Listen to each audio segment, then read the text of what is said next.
और ये अध्यक्ष महोदय जब ये कह रहे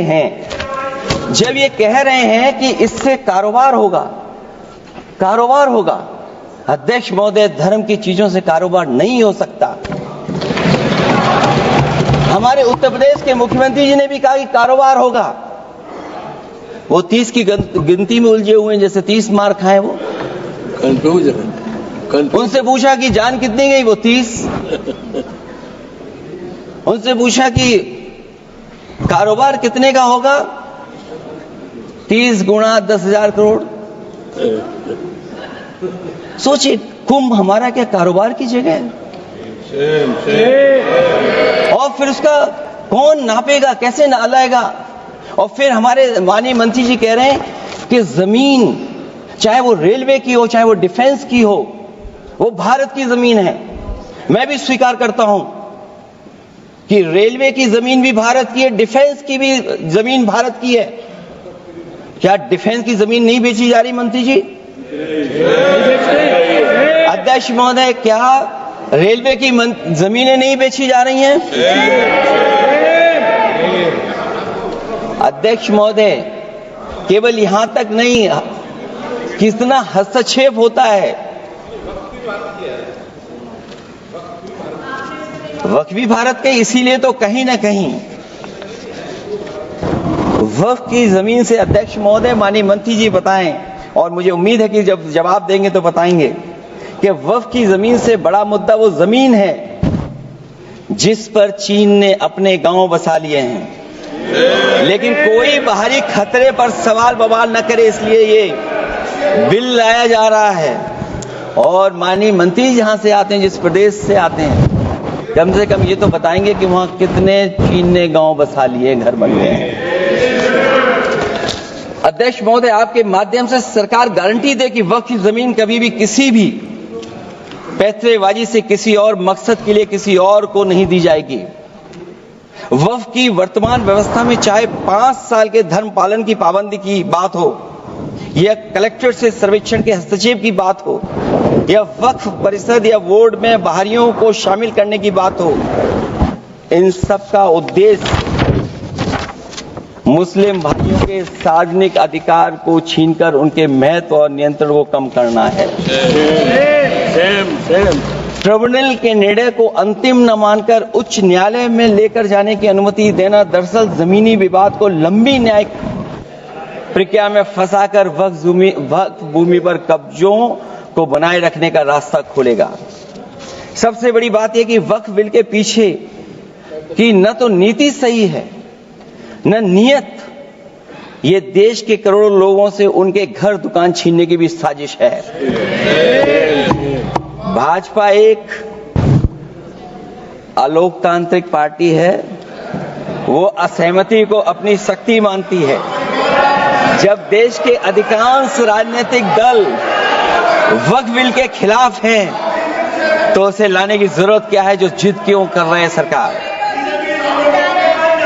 वक्फ बिल का लाना भाजपा की सियासी हट है। वक्फ बिल भाजपा की सांप्रदायिक राजनीति का नया रूप है।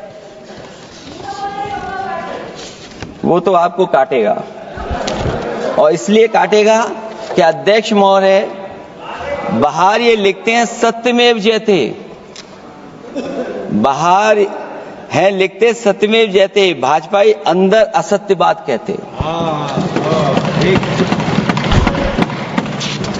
भाजपा वक्फ बिल लाकर अपने उन समर्थकों का तुष्टीकरण करना चाहती है जो भाजपा की आर्थिक नीति, महंगाई, बेरोजगारी, बेकारी और चौपट अर्थव्यवस्था से उसे छटक गए हैं।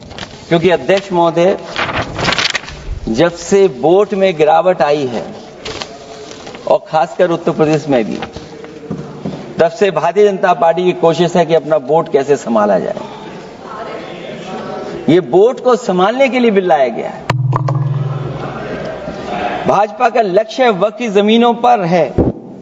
इन जमीनों का नियंत्रण अपने हाथ में लेकर इन जमीनों को पिछले दरवाजे से अपने लोगों के हाथों में दे देना चाहती है। भाजपा चाहती है कि वक्फ बिल लाने से मुस्लिम समुदाय को लगे कि उन पर हक को मारा जा रहा है, वो उद्वेलित हों और भाजपा को ध्रुवीकरण की राजनीति करने का मौका मिल सके। क्योंकि अध्यक्ष महोदय, भाजपा का लक्ष्य यह है कि ध्रुवीकरण हो, क्योंकि वो जानते हैं कि ध्रुवीकरण जितना होगा उससे वो लाभ उठाने में आगे रहेंगे। तो ये वक्फ बिल जो लाया जा रहा है वो अपनी वोट बैंक को संभालने के लिए और समाज को बांट करके ध्रुवीकरण करके राजनीतिक लाभ लेने के लिए लाया जा रहा है। और अगर इसके लिए नहीं लाया होता तो पहले से जो जितने फैसले लिए सरकार ने, क्या उससे देश और प्रदेश में कोई बड़ा बदलाव आ गया है? अगर स्मार्ट सिटी का बात करें तो कितनी स्मार्ट सिटी बन गई है आपकी? आपके नोटबंदी की वजह से न जाने कितना रुपया कहां निकल रहा है। और डर तो ये लगता है कहीं भाजपा वाले दूसरों के पैसा रख करके न पकड़वा दें। वक्फ बिल के आने से पूरी दुनिया में एक गलत संदेश भी जाएगा। इससे देश की सेकुलर इमेज को बहुत धक्का लगेगा। वक्फ बिल भाजपा की नफरत की राजनीति का एक और अध्याय है।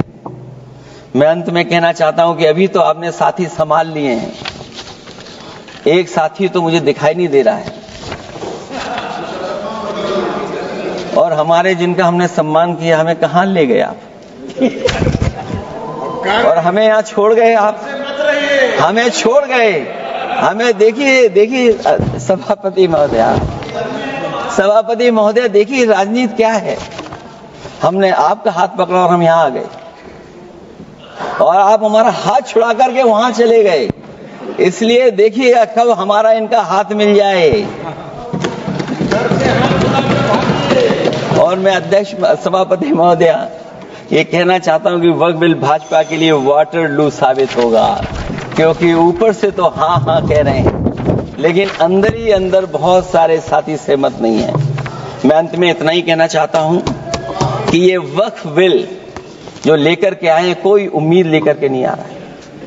ये सोची समझी रणनीति का हिस्सा है, क्योंकि इनका जो वोट बिखर गया है, ये मुस्लिम में भी बंटवारा चाहते हैं।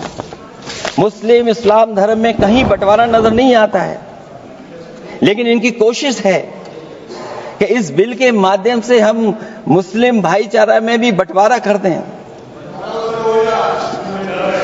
बंटवारा तो पीडीए करेगा। अभी देखिएगा सभापति महोदय, हमारे एक सदस्य कह रहे थे कि चुनाव बहुत अच्छा होता है। इनसे बेहतर किसने चुनाव देखा होगा? चलिए धन्यवाद। वोट ही नहीं डालने दिया। सभापति महोदय, मैं धन्यवाद देता हूं। मैं और अपने दल और साथियों के साथ कहता हूं कि समाजवादी पार्टी बिल का विरोध करती है। वोट पड़ेगा तो हम इसके खिलाफ वोट डालने जा रहे हैं। माननीय सदस्य श्री